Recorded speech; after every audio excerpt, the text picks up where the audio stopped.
Well, good morning to all of you. I see some very familiar faces out there. Obviously, I have some relatives out here. I also have some former students out here, and I think that's fantastic. Thank you for coming.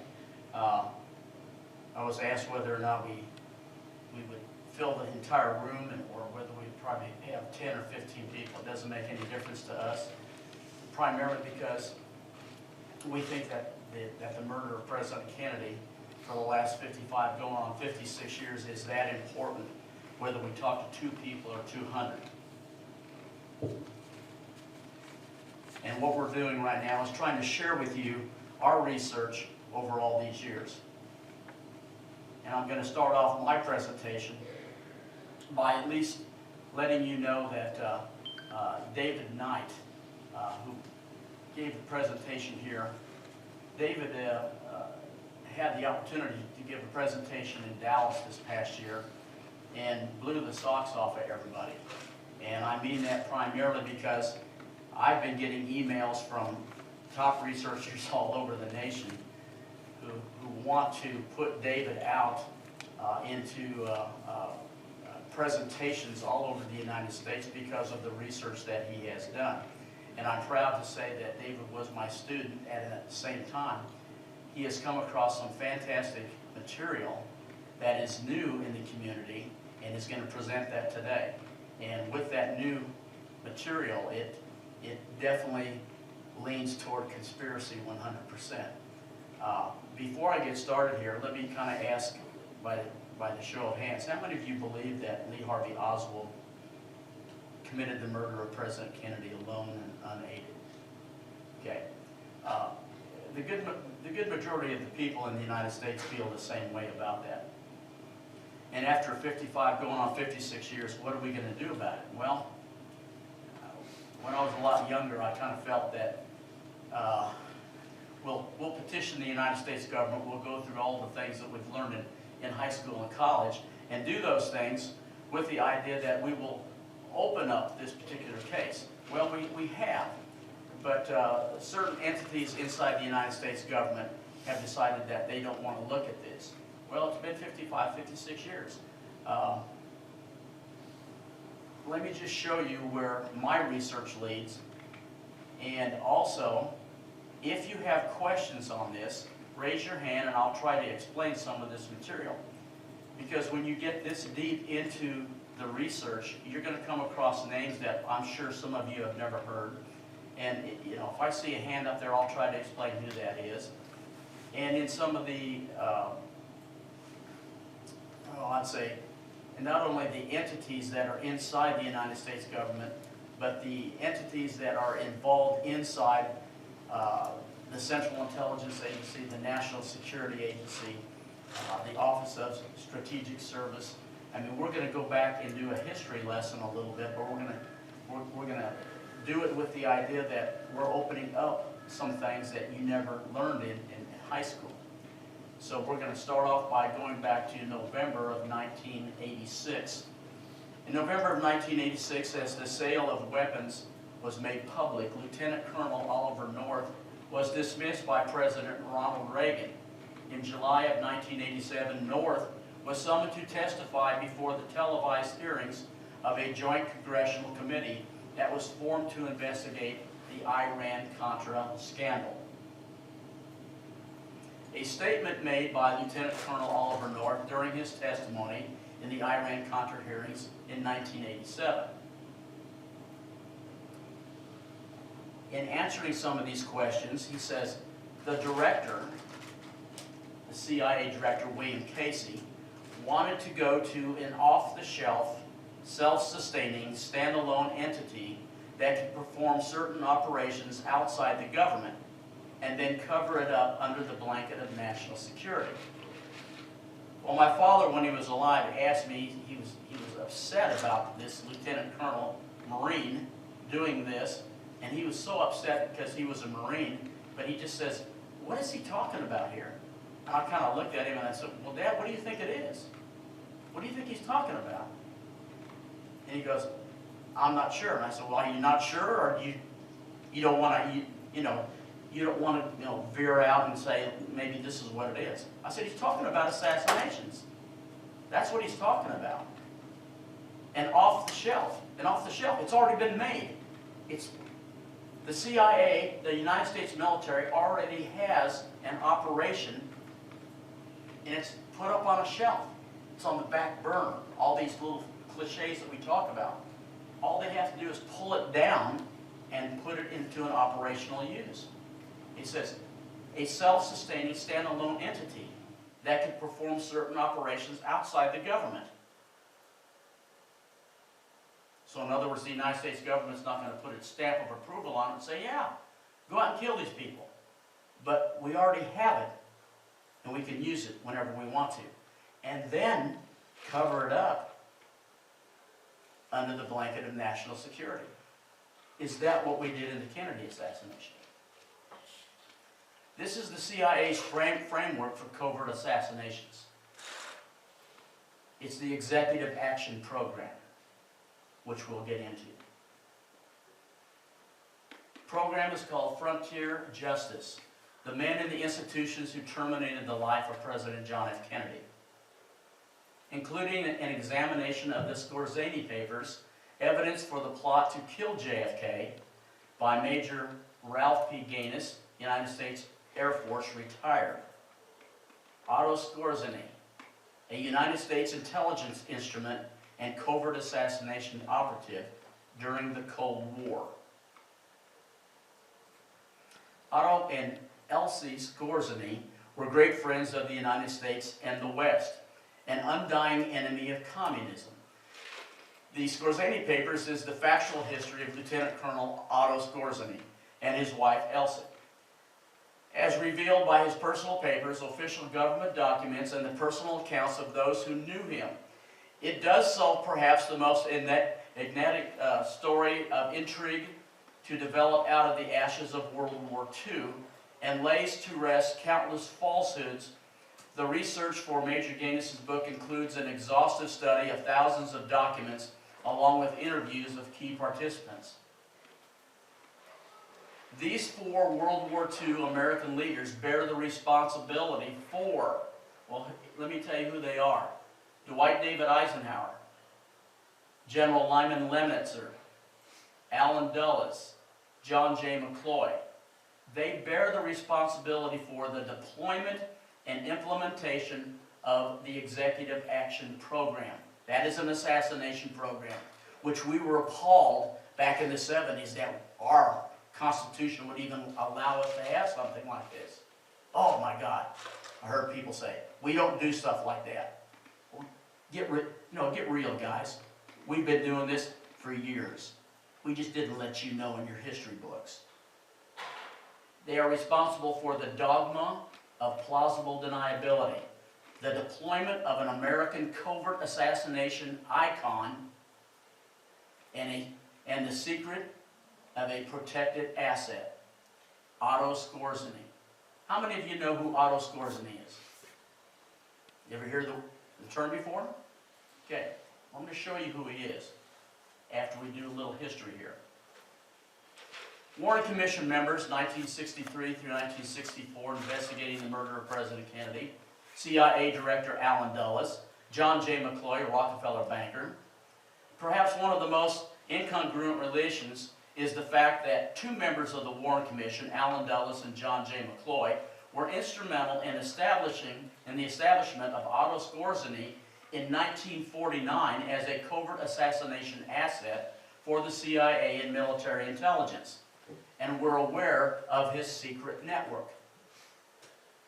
In a 1975 letter to Director of the FBI, on March 24, 1975, an FBI analyst translating foreign mail surveyed a curious handwritten letter received at the Bureau headquarters in Washington, D.C. that had arrived from France only a few days earlier, addressed to the director. The translator summarized the document as a long, rambling, and somewhat incoherent letter concerning, among other things, the assassination of President John F. Kennedy. The writer identified himself as Paul Gluck. explaining in the letter that he understood the FBI was investigating the assassination of Kennedy.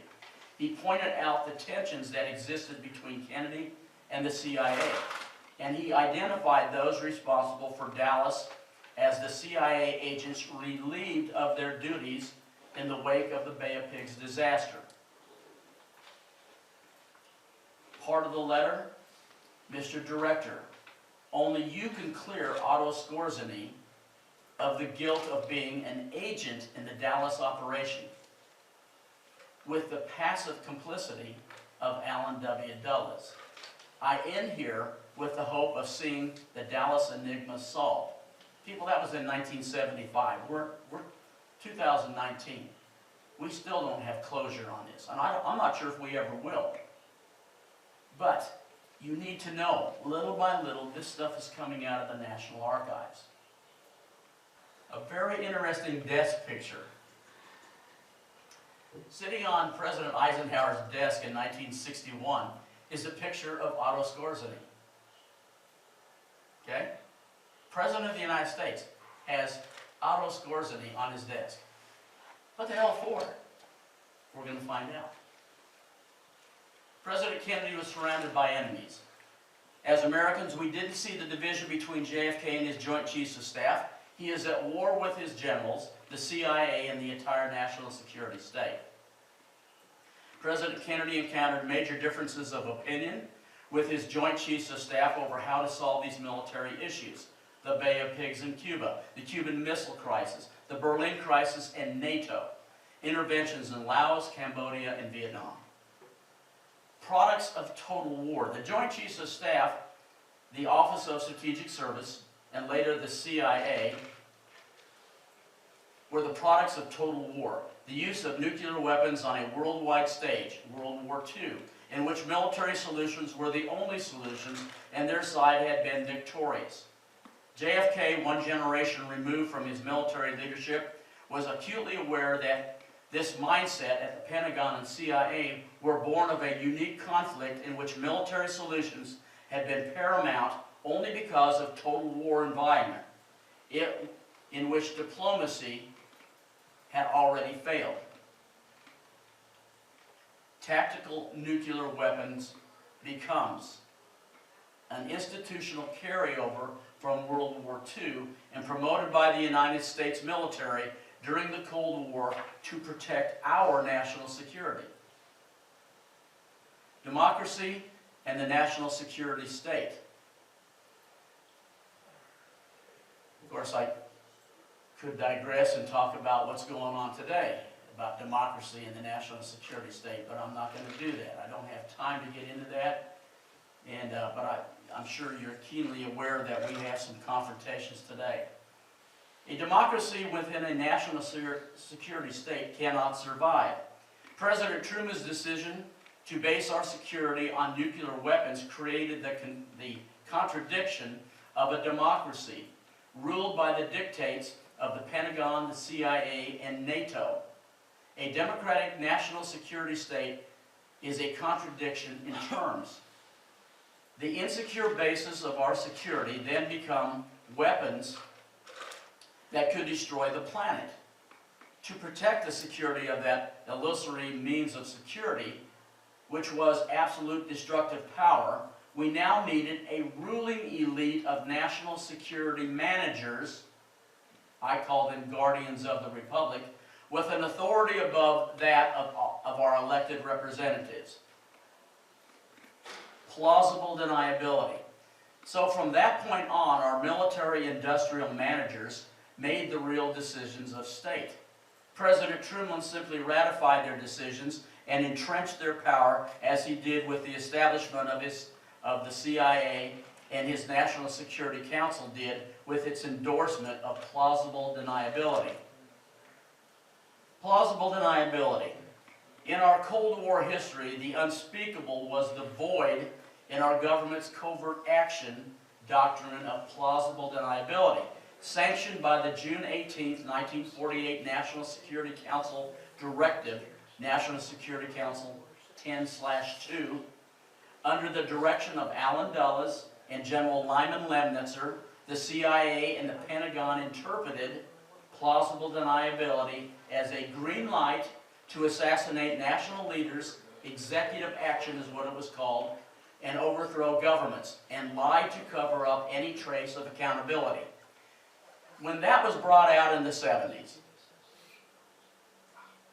most Americans turned their back and says, we don't do stuff like that. Well, guess what? We don't. But guess what, guys? We have been, and we do things like this.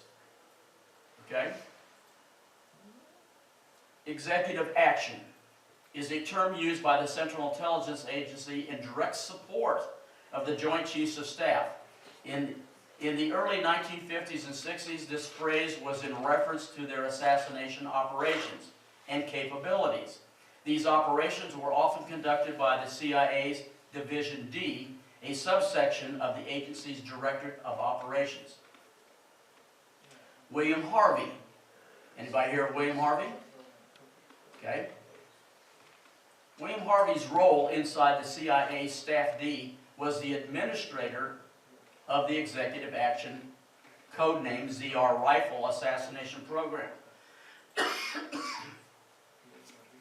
He was directed to develop close professional and personal relationships with infamous military and mafia executives.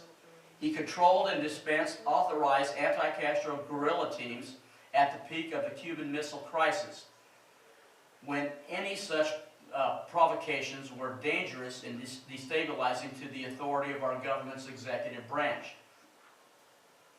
The Skorzeny covert networks are linked to the United States CIA assassination capabilities, developed in 1949 and running the course of the Cold War. This CIA-directed assassination activity was originally formed under the Office of Policy Coordination, OPC, Director Frank Wisner, and later Richard Helms, which details are found in the declassified records of the House Senate Select Committee on Assassinations. Skorzeny operations outlined creation of his system and how his use as a director of covert action, including assassination, continued to expand throughout the 1950s. He was utilized by several Western nations, including France, during this same period of time.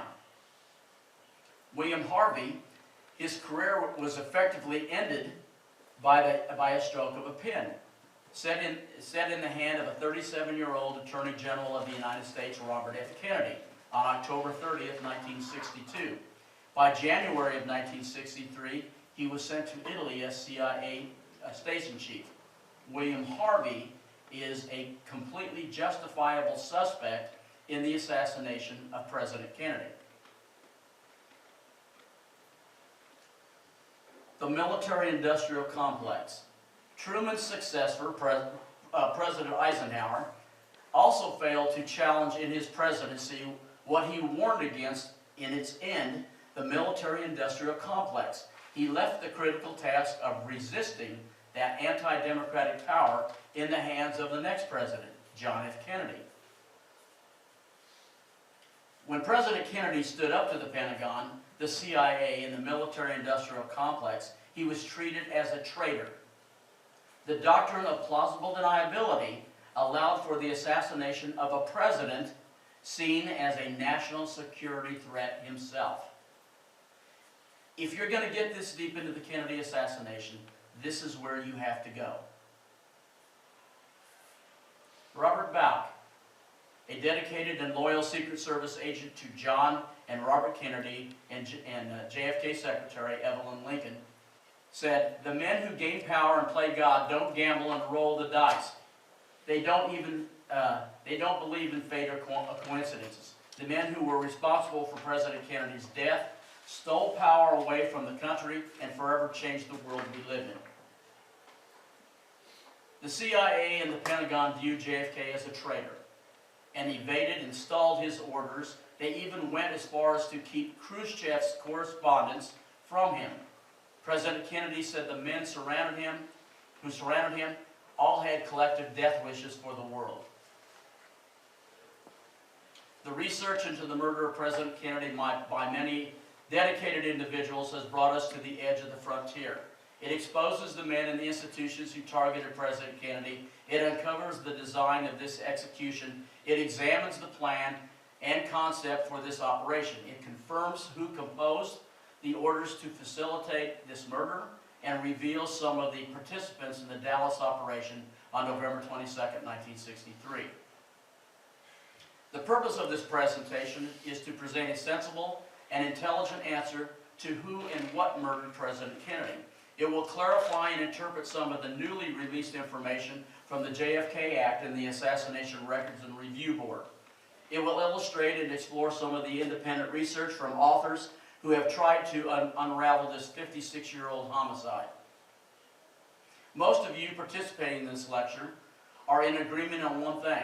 Lee Harvey Oswald did not act alone and became a pawn used by greater forces. Friday, November 22nd, 1963. The American public on November 22nd, 1963 was on a lunch break when we found out about the murder of President Kennedy in Dallas, Texas. We were all hard-working United States citizens, some of us on the job, some of us at school, and some of us at home doing housework. Besides the local newspapers and magazines, current modern communication and information systems consisted of one single 12-inch black and white TV with 3 network stations, CBS, NBC, and ABC. The majority of us, if we were fortunate, had one TV. We also had AM radio. This was the outside means of communications which was brought directly into all American homes in 1963. No remotes, no multiple sets of TVs in each house or every room, no 90-inch flat-screen TVs, no 600-plus satellite channels, no cell phones, no computers, no internet, no email, no Gmail, no Facebook, no Twitter, no Snapchat, no iPods, no iPads, no internet games, and no FM radio. 56 years after the murder of President Kennedy, the same intuitive and popular belief exists that was common in the first hours of his assassination, that his murder occurred as a result of a conspiracy. The document releases, transcripts, and tapes which have become available in the last 2 decades only serve to confirm how many individuals and indeed witnesses privately held this belief. Beliefs which were expressed privately, but which for most part did not enter the public record. One common challenge to the concept of a conspiracy is that either the institutions of law or government would have ensured that people with knowledge of a probable conspiracy would bring it before the public and make it a matter of historical record. The program you are about to see will demonstrate that, as of 2018, such knowledge has become a matter of record, fragmented in memos, tape conversations, surveillance reports, biographies, anecdotal remarks to friends and family, and deathbed confessions, but certainly not recorded in the official histories. So you're not going to be able to go to a high school history book and open up on page 752 and find out that there was a conspiracy to kill JFK. They still support that Oswald did it.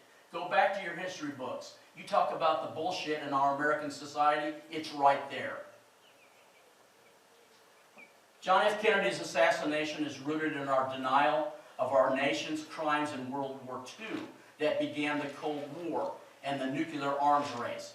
As a growing precedent to JFK's assassination by his own national security state, we, the citizens of the United States, supported our government when it destroyed whole cities, Hamburg, Dresden, Tokyo, Hiroshima, Nagasaki, when it protected our Cold War security by world-destructive weapons, and when it carried out the covert murders of foreign leaders with plausible deniability, in a way that was obvious to critical observers.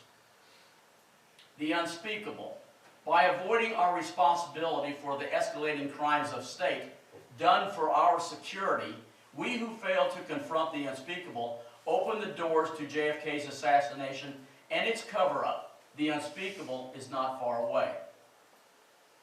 Our national security state in 1963, the Joint Chiefs of Staff, Army G2 Intelligence, Office of Naval Intelligence, Central Intelligence Agency, Federal Bureau of Investigation, United States Secret Service, and one of the things that we don't talk about, or you talk about a little bit in high school, is NATO, the North Atlantic Treaty Organization.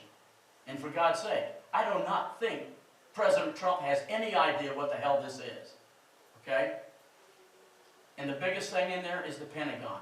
And I want you to look at the American flag. It's upside down. Does anybody know what an upside down American flag is? What is the status of an upside down American flag? It means that the United States is in distress. And we were in distress in 1963.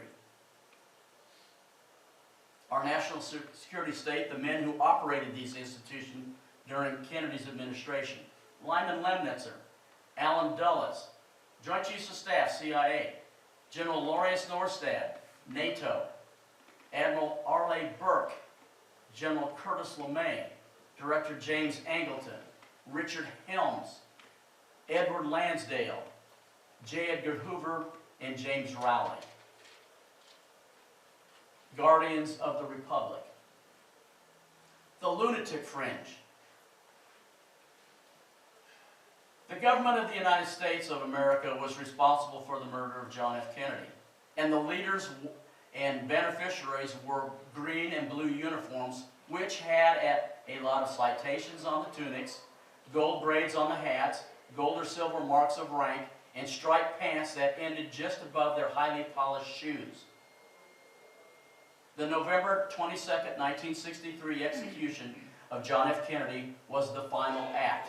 It was a collision of two high-speed locomotives, one hell-bent on war breaking out and the use of possible nuclear weapons, and the other hell-bent on ending the Cold War. In reality, JFK was executed in broad daylight in the front yard of the state and federal agencies designed to protect him. These men used the national security state to plan his death, control the murder scene, eliminate any and all collateral damage, and conceal his murder from any honest and legitimate investigation. The lunatic fringe. Definition: members of a usually political or social movement espousing extreme, eccentric, or fanatical views. Geez, maybe I'm part of that lunatic view. In the early 1960s, some members of Congress felt it was necessary to label elite members of the United States military, including the Joint Chiefs of Staff, as the lunatic fringe. That's where it came from. Because of their strategic views on the candid use of dropping the atomic bomb on anything and everything. These congressional members felt the U.S. military was not only out of line, but had stepped over the line. President Dwight David Eisenhower approved a Central Intelligence Agency and Joint Chiefs of Staff plan to overthrow Fidel Castro. The plan involved a budget of $13 million to train a paramilitary force outside of Cuba for guerrilla action. This strategy was organized by Richard Bissell and Richard Helms, controlled by Vice President Richard Nixon and CIA Director Allen Dulles. Outside money was brought in from two oil billionaires, George H.W. Bush and Jack Crichton. William Harvey was brought in to facilitate an executive action policy. Cuban Task Force, designed to murder Fidel Castro, institutionalizing political assassination known as sensitive projects. Vice President Richard Nixon and CIA Director Allen Dulles assigned CIA Black Operations Covert Intelligence Officer Felix Rodriguez to Texas oil billionaires George H.W. Bush and Jack Crichton to oversee these sensitive projects. So these billionaires are now going to oversee sensitive projects under the executive action policy to go out and kill who? Fidel Castro. Well, there's what we call blowback. Over the years, Bush has been blamed for the murder of JFK. Can you see why? Hell, he was part of the Bay of Pigs invasion, and he was part of the assassination, attempted assassination of Fidel Castro. Dulles and Nixon had established this task force because of pressure from American corporations and their economic suffering from the hands of Fidel Castro. Well, Bush and Crichton had just bought up 130,000 acres of land in Cuba for oil production. Any of you guys buy into that? You guys own any of that land over there? Okay. Jack, I know you. You've got to. Mick does a little bit. He goes down there and has disc jockey things down there. So. From the Bay of Pigs to the Northwoods conspiracies, the most urgent foreign policy issue greeting John F. Kennedy when he took office in 1961 was the question of what to do about Castro's communist regime in Cuba. Normally, in the transition to a new administration, a difficult issue like this would be put on hold to allow for the incoming president to establish his own policy. In this case, however, Eisenhower felt that the issue was too urgent and the new administration too untrustworthy to wait. So he creates what is known as Operation Northwoods. The aim of these proposals, codenamed Operation Northwoods, was to provide a pretext, an overt invasion of Cuba by the United States. The common thread was the idea of framing the Castro regime or pro-Castro activists for atrocities actually committed by the United States government against United States citizens, often on American soil. Recently released documents show the routine dismissal of these outrageous proposals by the Kennedy administration and the growing feelings of frustration, anger, and hatred expressed by our highest military leaders in the lead-up to Kennedy's assassination. In the spring of 1962, a few months after the launch of Operation Mongoose, with General Edward Lansdale at its head, an incredible proposal was put forth by General Lyman Lemnitzer and the Joint Chiefs of Staff. It was called Operation Northwoods. Northwoods came out of the Eisenhower administration, and Lemnitzer puts it right in front of JFK. It called for fake and actual terrorist actions, fake and actual. Fake, actual. Okay? Against the United States to be conducted by the United States, but done in such a way that they could be blamed on Cuba. This would provide a pretext for launching a full-scale military invasion of the island nation and the removal of Fidel Castro. President Kennedy fired General Lyman Lemnitzer from his position of Chief of Staff of the Joint Chiefs of Staff and sent him to Brussels, Belgium as the Supreme Commander of NATO in January of 1963. That boy was pissed. He hated JFK. Here are some excerpts of the ideas put forth in the March 13, 1962 proposal for the United States initiated actions which could be falsely blamed on Cuba. A series of well-coordinated incidents will be planned to take place in and around Guantanamo Bay to give genuine appearance of being done by hostile Cuban forces. A Remember the Maine incident could be arranged in several forms. A, we could blow up a U.S. ship in Guantanamo Bay and blame Cuba. We could develop a communist Cuban terror campaign in Miami area, in Florida cities, and even Washington. The terror campaign could be pointed at refugees seeking haven in the United States. We could sink a boatload of Cubans en route to Florida, real or simulated. Use of MiGs type aircraft by the U.S. pilots could provide additional provocation, harassment of civil air attacks on surface shipping and destruction of U.S. military drone aircraft by MiG type planes, which would be useful as complementary action. Other ideas includes simulating a shoot-down of a U.S. civilian airliner in a convincing way and contriving Cuba subversion of neighboring countries. Okay? And the last one I didn't put on here, but when John Glenn was in orbit, our CIA was going to shoot him down, blow him up, kill him, and blame it on the Russians and the Cubans so that we would go in. That's a pretext. Okay? That's a pretext. That's how you get into war. That's how if you study world history, if you study World War II, you'll find out that that's what the Nazis did. They actually burnt down the Reich. I mean, this is their capital. They burn it down. And then they took some drunken communists and put them outside there and arrested them and said, the goddamn communists did it! Well, they did. That's a pretext. It's all false. But it's made to believe by everybody else. Hitler said, you tell the biggest lie and everybody will believe it. How about in America? You want to tell the biggest lie? Oswald did it. You guys are nuts. On January 3rd, 1961, President Eisenhower told General Lemnitzer and other aides in his cabinet room that he would move against Castro before the inauguration if only the Cubans gave him a really good excuse. Then, with time growing short, Eisenhower floated an idea.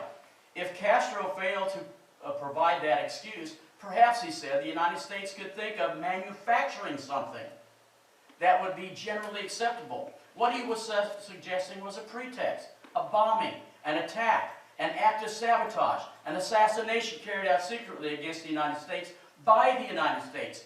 His purpose would be to justify the launching of a war.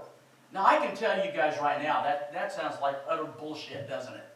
Our government would never do anything like that. We would never stoop for anything like that. Because we're taught as Americans to believe in God and faith and country.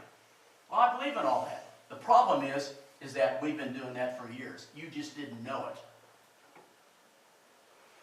Definition of a pretext, or what we call a false flag.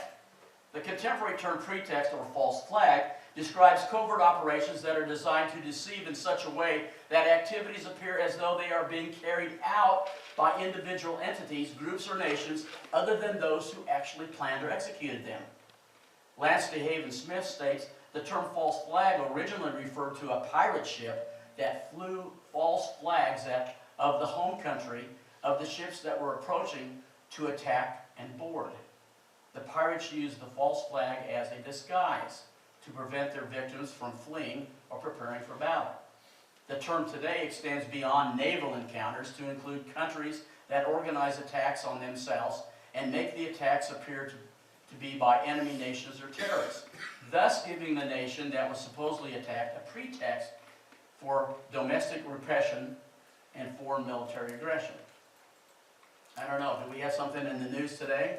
Do we have a young black man who is now on trial for supposedly paying people to beat the hell out of him and say a bunch of slurs that, you know, whatever they were, and now in fact, we don't even know whether or not that's true or not. That's how far we've come. We don't know what is the truth and what is not the truth. And God forbid that I would quote Donald Trump on this, but fake news? My wife has told me that I'm excluded from watching the evening news. My wife has blocked me. How many people, whether their wife has blocked you, how many people are excluded from watching the news? Hell, I want to throw so much crap at it, it's unbelievable, but I can't do it. I got a 90-inch TV. Anyway, the fact that President Eisenhower, you know, a lot of you guys forget to realize, I mean, Eisenhower was this grandfather that was in office. Forget to realize Eisenhower was five-star general during World War II. Okay? He's a tactical general. He didn't get out and fight, but he says, this is what we're going to do. And they followed him, and we won because of the tactics that he used. But you didn't see the operations that he was using to get there. Okay? The fact that President Eisenhower was proposing the acts of sabotage and covert disinformation campaign aimed against his own government is highly significant for a number of reasons. This shows that the mentality was by no means limited to a lunatic fringe inside the Pentagon and the CIA. Hell, it's right in the White House. Of course, I could probably say that now. No one carried more authority in these circles or was better qualified to represent the consensus thinking of the Cold Warriors than President Eisenhower.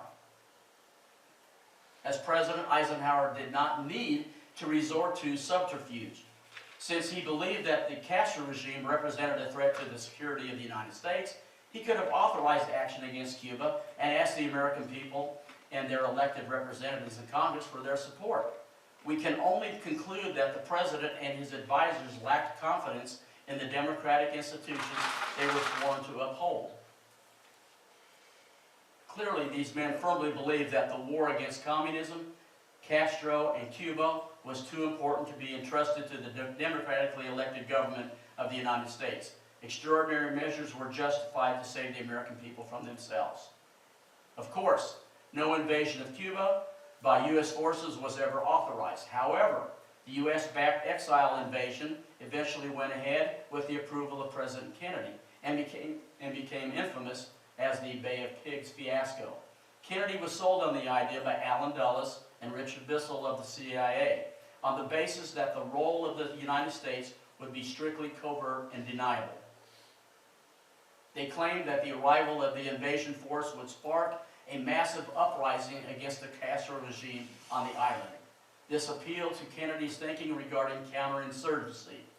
He had articulated this as a senator, which he adhered to throughout his brief but eventual administration. Kennedy's theme was, we should give as much support as possible to indigenous anti-communist movements, but that we should avoid the trap of trying to enforce our will on these complex situations through military intervention. Well, that didn't work, did it? The increasingly rich documentation of the Cold War and the Kennedy administration has revealed a pattern of right-wing conspiracies in Europe, NATO, and the United States that utilized terrorism and assassination on a shockingly routine basis in the battle against communism. We just weren't taught it in our high school books. These were not isolated rogue operations, but carefully coordinated operations carried out with the very highest authority from within the Pentagon. In 1962, the Joint Chiefs of Staff proposed a variety of plots to commit atrocities against U.S. citizens in such a way that the blame could be placed on Castro regime or Castro activists. The aim was to provide a pretext for an invasion of Cuba by the United States. These plots could easily have become the prototype for the Kennedy assassination itself, with Oswald playing the role of pro-Castro patsy. Given what we know now, there is no reason to shy away from the theory that President Kennedy was the victim of a big conspiracy coordinated from the highest levels of our military establishment. The lunatic friends. The clash with Admiral Burke, tensions over nuclear war planning, and the bombing of the Bay of Pigs, the bumbling of the Bay of Pigs convinced Kennedy that a primary task of his presidency was to bring the military under strict control. This clash with Admiral Burke, coupled with articles from Time and Newsweek that portrayed Kennedy as less aggressive than the Pentagon, angered him. He told his press secretary, Pierre Salinger, "This shit has got to stop." Joint Chiefs of Staff, NATO, during the Cold War military conflicts. The Joint Chiefs believed the development and the deployment of tactical nuclear weapons to protect national security interests was inevitable. It's going to happen. I don't know, guys, if we use thermonuclear weapons since 1945. They believed it in 1961, 62, and 63 that they could be employed in battle without inevitably leading to a general war, which was the euphemism at the time for a full-scale nuclear strategic exchange, Armageddon. President Eisenhower's warning, a vital element in keeping the peace is our military establishment. Our arms must be mighty, ready for instant action so that no potential aggressor may be tempted to risk his own destruction. American makers of plowshares could, with time and as required, make swords as well. Okay? But now we can no longer risk emergency improvisation of national defense. We have been compelled to create a permanent arms industry of vast proportions. This conjunction of an immense military establishment and a large arms industry is the new American experience, yet we must not fail to comprehend its grave implications. In the councils of government, we must guard against the acquisition of unwarranted influence, whether sought or unsought, by the military-industrial complex. The potential for disastrous rise of misplaced power exists and will persist. President Truman and President Eisenhower rode together to Arlington National Cemetery and discussed the death of JFK on Monday afternoon, November 25th, 1963. Eisenhower turns to Truman and he says this, "Harry, do you think the CIA killed JFK?" Good God, people, that's 3 days after the murder of JFK. Forget about Oswald. Do you think the CIA did it? James Angleton, the director of counterintelligence, CIA, questioned, did the CIA kill John F. Kennedy? In December of 1974, pursued by the relentless Seymour Hersh, who was then investigating the CIA's illegal domestic operations for the New York Times, Angleton suddenly blurted out to the reporter, "A mansion has many rooms. I am not privy to who struck John." What happened in November of 1963? A consensus decision was made by the hardliners in the national security establishment, cast a veto on President Kennedy's life sometime late in 1962 or early 1963. The proximate cause was undoubtedly the resolution of the Cuban Missile Crisis by diplomacy rather than by war. This was patently unacceptable to the majority opinion among those elites with the U.S. government and military, who churned out the sausage of foreign and military policy, the lunatic fringe. Contributing factors, the national security establishment remained obsessed with invading and taking back Cuba. Other major contributing factors were undoubtedly President Kennedy's Vietnam withdrawal decision, telegraphed in May of 1963, and his peace speech in June, which proposed ending the Cold War itself through a series of concrete steps such as the Nuclear Test Ban Treaty and the future disarmament agreements. All right, guys, have I lost anybody yet? Does anybody want to get lost? You want to start drinking now, right? Okay. Pieces of the puzzle, hints and allegations, reforming the power structure.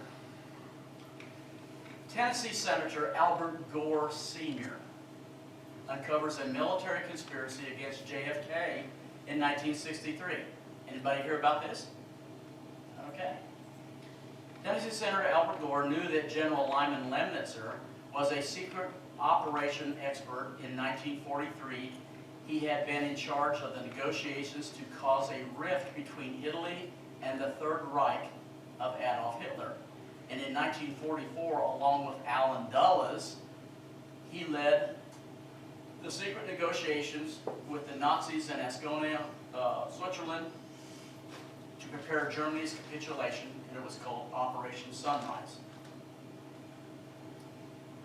A military conspiracy against JFK. Senator Gore discovered that General Lemnitzer was also involved in the creation of the Allies' Stay-Behind Network in NATO, the North Atlantic Treaty Organization, and MAG, the Military Assistance and Advisory Group, by using and recruiting Nazi agents to fight the USSR, which helped war criminals and people accused of crimes against humanity to escape to Latin America.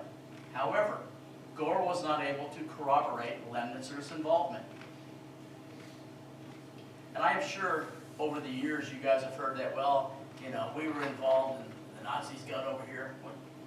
We were the ones who sent most of them there. And the reason we sent most of them into South America is because there were already lines coming out of the Third Reich going to South America. So we just adopted those lines and got aboard that line and just used it. Recently published secret correspondence of General Lemnitzer showed that he, the commander of the American forces in Europe, General Laureus Norstad, former NATO commander, and a handful of high-ranking military officers were conspiring to abolish President John F. Kennedy's military policies in the fall of 1963. This is precisely why the term lunatic fringe was being kicked around in Congress about the Pentagon, the Joint Chiefs of Staff, and NATO. Cryptic messages and hidden dispatches. United States Army, United States Air Force. All right. Regular Army Private First Class Dinkin was serving in Metz, France in the 59th Ordnance Group. He held a secret security clearance for his job in the crypto section of his unit. Prior to enlisting, he had attended the University of Illinois at Champaign-Urbana, where he studied psychology. His duties in Metz included deciphering cable traffic from European commands explicitly from NATO. In September of 1963, Dinkin noticed material in the Army newspaper Stars and Stripes and other print publication that was negative toward the president and his military policies, and implied that JFK was a weak president in dealing with the Russians. The examples that he found became more negative, the suggestion being that if Kennedy were removed as president, it would be a good thing. By mid-October, Dinkin had found enough information out of NATO, some of it subliminal, that he was convinced that a plot was in the works, one that was driven by some high-ranking members of the military, perhaps General Lemnitzer and General Norstad, and some right-wing economic groups, and with the support of some national media outlets. He did not tell his supervisor officers about this information, given that he believed that the military was involved. He did tell quite a few Army friends and some others. This information got back to Army authorities because Dinkin was transferred to the Army Depot in Metz, where his duties did not require a secret clearance.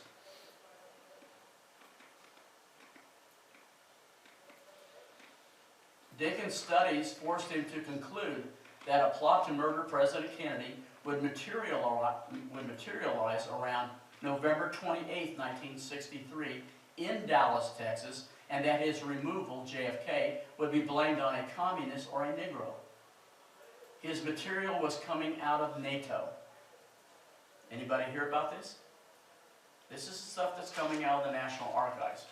Some of us knew about this years before, but trying to get this out, and I remember people saying, "Oh, you don't know what the hell you're talking about." Well, if I showed you that it's coming out of the National Archives, would you believe it then? This is what's coming out, guys. Why didn't we hear about these guys? Okay? Dinkin sent a registered letter to Attorney General Robert Kennedy. When he got no reply, he decided on other options. The letter never reached Robert Kennedy. It was confiscated by Assistant Undersecretary of State Robert Murphy. Why? Private First Class Eugene Dinkin, why have we not heard about him? One reason is that the Warren Commission hid his name and the information he had gathered in an attempt to warn the president about a plot prior to November 22nd, 1963. 15 years later, he, Eugene Dinkin, tried to get his information to the House Senate Select Committee on Assassinations to help solve the crime, but they also hid this information. Dinkin intercepted or decoded 2 messages, and the names he relayed all make a lot of sense today. A French Corsican assassin by the name of Jean Suetra, Guy Bannister, and William Harvey, director of the Executive Action Program. A second soldier is exposed in the CIA military document release in April of 2018. Second soldier, David Christensen, peeks through Trump's document dump and is entirely independent of Eugene Dinkin. There are 2 CIA documents on him which were released in April of 2018. Christensen was an Air Force sergeant who was stationed at Kirk Newton, Scotland. He intercepted a communication just before November 1963 that an assassination attempt would be made on President Kennedy. Little substantive information beyond this fact is given, except that Kirk Newton was a RAF base which had a relationship with the military and CIA, which was using it as a top secret listening station. It took 54 years to lift the veil of secrecy. Sergeant Christensen heard something he shouldn't have heard, and he heard it in a top secret CIA listening post. As you can probably guess, Sergeant Christensen, like Eugene Dinkin, was summarily committed to a mental institution. The U.S. military picked Eugene Dinkin and shipped him off to Walter Reed to a psychiatric ward. He was confined for the next 6 months. One should raise an important question here, as with all these related documents, why were they withheld for half a century? Clearly, if two psychotic persons ranted off about the president being killed and both properly confined to mental institutions as deranged, such stories would merely constitute tabloid pulp and not rise above the level of the National Enquirer. The fact that these stories never graced our supermarkets, but were withheld from the public and from scholars for 5 decades, is certainly worth more than a raised eyebrow. Two code operators in secret American military institutions, quite independently of each other, and both obviously with clearances, discovered chatter, decidedly secret chatter, about the coming assassination of the President of the United States. If taken seriously, it meant a deep conspiracy was involving high-level government and military plotters, not little Lee Harvey Oswald, who was sorting textbooks in the Texas School Book Depository Building for $1.25 an hour. The answer and cause of the execution of President Kennedy lies in the ashes of World War II, the birth of the Cold War, the creation of NATO, and the American national security state, all under the protection of the guardians of the Republic. Ending World War II in Europe in 1945 and providing the stage and framework for the execution of President Kennedy in 1963. We got to go back into history. We got to dig into it. The Donovan and Dulles Trust, a foundation of secrets, the blueprint for America's secret government, started in 1942 and commenced in 1947 with the national security state. Clandestine and covert intelligence World War II people such as Donovan, OSS, Dulles, OSS, Stevenson, William Stevenson, British intelligence, MI6, Lyman Lemnitzer, OSS. The American OSS and British MI6 covert intelligence officers connect with a key Nazi intelligence general to bring down the Third Reich in Hitler's reign of terror, Reinhard Gehlen. The OSS was built from scratch by some of America's bravest, quirkiest, and most innovative patriots. Put together by President Roosevelt, they brought in William Donovan. He brought him out of retirement and commissioned him as a general. The OSS answered directly to the military chiefs of staff at the Pentagon. Pentagon, the structure was finished January 14, 1943. Built by Rockefeller money. Okay? The OSS official mandate for targeted killings, we call them assassinations, came from Division 19 of the U.S. National Research and Development Committee, Assassination Sabotage Directive during World War II. All right, well, this is during a war. Okay, a lot of things happen strange in a war. So we have what is known as targeted killings. The face of American intelligence during World War II, 1942. The Office of Strategic Service, the Office of Naval Intelligence, Federal Bureau of Investigation, and the Supreme Headquarters for Allied Expeditionary Force, which is known as SHAEF. Psychological warfare was located there. The OSS, Naval Intelligence, FBI, and the American print media, Life magazine, and the Psychological Warfare Division of SHAEF. These agencies committed thousands of acts of sabotage, targeted killings, assassinations during World War II in the name of freedom and ending World War II. The face of American intelligence during World War II, William Donovan, director of the OSS. General Lyman Lemnitzer, General OSS. Commander and Director, Assistant Director of the OSS, Alan Dulles. Lieutenant with Alan Dulles, Tracy Barnes. Captain with Alan Dulles, OSS, Richard Helms. Okay. General with Supreme Headquarters Allied personnel in Europe. Okay. We have C.D. Jackson, who's going to own and control Life magazine. Okay, William Quinn, colonel with Allen Dulles, OSS. James Angleton, station chief in Italy with the OSS. These men committed thousands of acts of sabotage, targeted killings, and assassinations during World War II in the name of freedom and ending World War II. Military and OSS, targeted killings, assassination. Assassination and targeted killings were planned and directed by these OSS officers during World War II. Donovan, Dulles, Lemnitzer, Helms, Barnes, and Quinn. Quinn, does that name sound familiar to anybody? Probably shouldn't. He's the director of the Defense Intelligence Agency. We do have a Defense Intelligence Agency, okay, when Kennedy was president.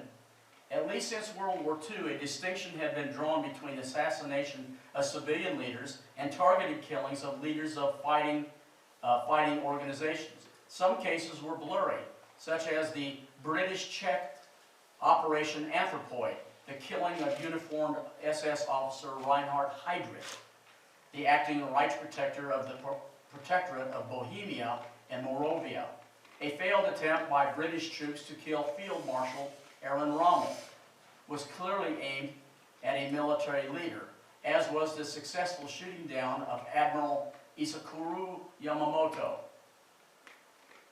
Should we add General Patton to this list? The Office of Strategic Service, the Office of Naval Intelligence, later the Central Intelligence Agency, the Joint Chiefs of Staff. They did their homework in Czechoslovakia in 1942. A blueprint for murder. Operation Anthropoid, a targeted killing. British-trained MI6 and Czech underground assassins directed by American intelligence, the OSS. They went after and targeted the poster child for Nazi SS General Reinhard Heydrich, the hangman, Hitler's man in charge of Prague, Czechoslovakia. Operation Anthropoid. It is now moving, and it is the assassination of Reinhard Heydrich. These two, Jan Kovas and Joseph Gobsik, were the two Czech resistance soldiers who were trained by British intelligence, MI6, and guided by American intelligence, OSS, to assassinate General Reinhard Heydrich.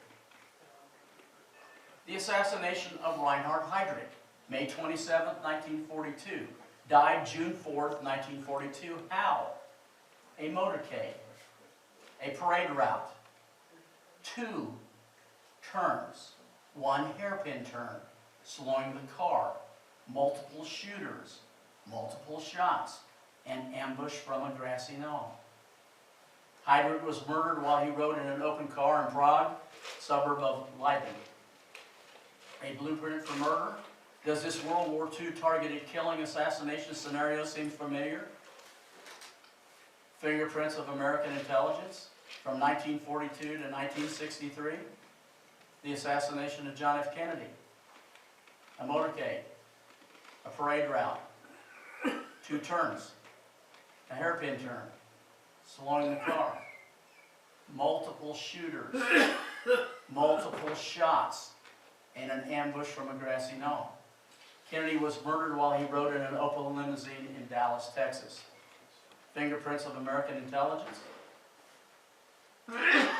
Ending the war in Europe. The establishment of Project Paperclip. OSS Project Paperclip. Project Paperclip, a successful joint American intelligence operation through the Pentagon, military intelligence, the OSS, British MI6, and German intelligence, the Abwehr. It brought to the United States literally thousands of top aerospace munitions experts from Nazi Germany and Nazi Abwehr spies to form the U.S. corporate leadership and the expertise behind the technological and military advances of our growing military-industrial complex for our future. It says the Nazis didn't lose, they moved to America.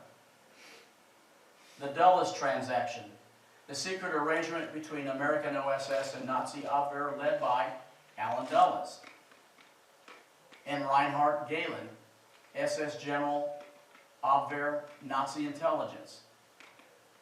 American intelligence gains access to World War II Nazi intelligence, its infrastructure known as the Gehlen Organization. Or let's make a deal. Why a secret arrangement between the OSS and the Abwehr? Dulles and Gehlen knew and worked with each other since college days at Oxford University. Each of these men were at the top of their country's intelligence services. Each had power and authority, and they both knew that Germany was going to lose World War II by 1943.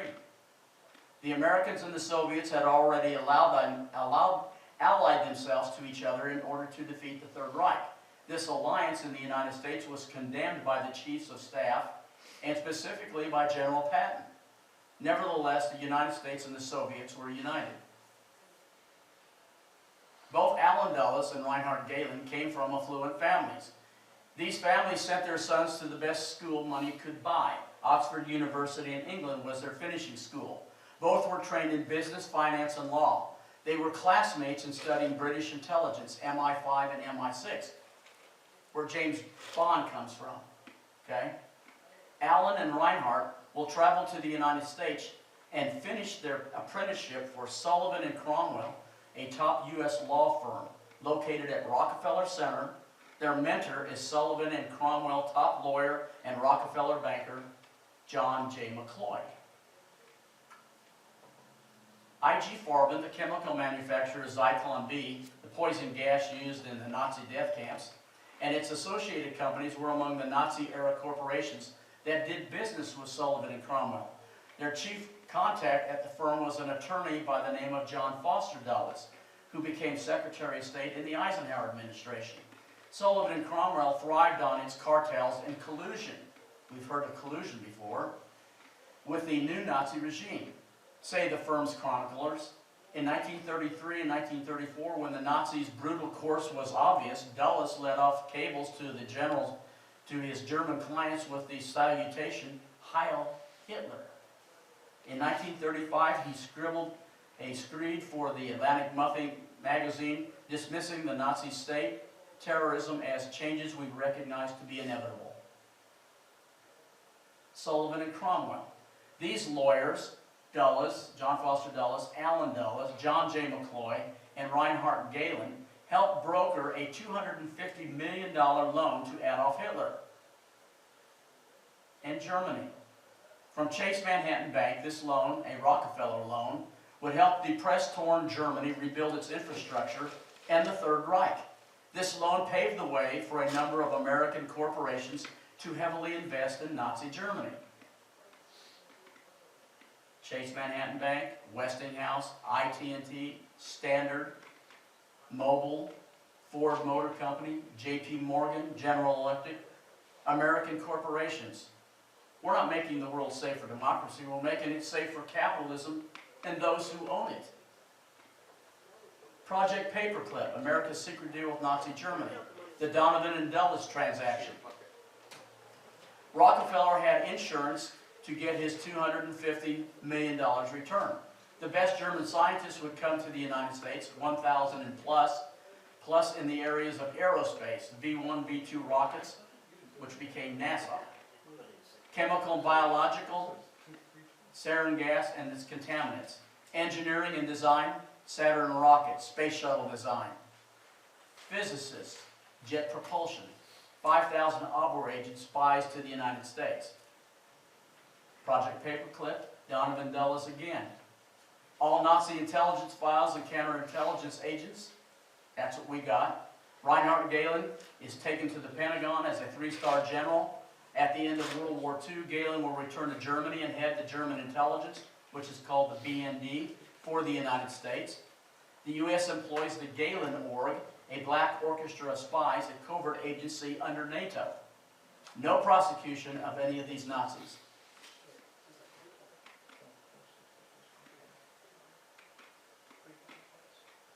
Where is Rockefeller's $250 million loan?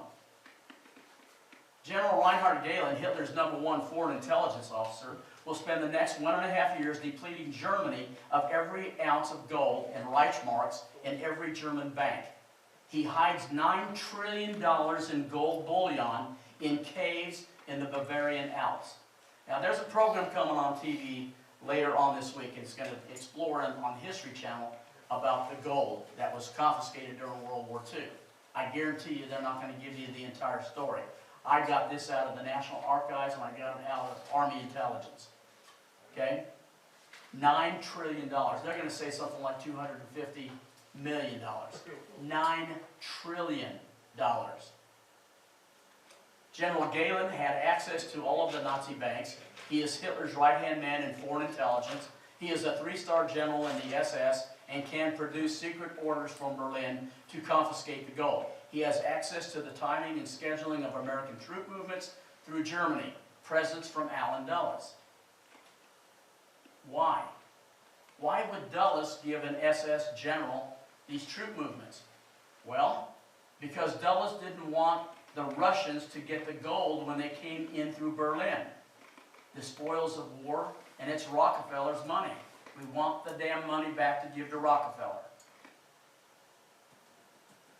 Nazi General Reinhard Gehlen surrenders to the Allied powers. When the Allies end World War II in Europe, Nazi General Gehlen presents himself to the nearest POW camp. He spends the next 2 weeks in this camp awaiting contact from Allen Dulles. The Russians and the Americans are both looking for him. The Russians know he has taken the gold, and the Americans need to protect him. Allen Dulles sends an MI6 OSS British and American intelligence agent to retrieve him.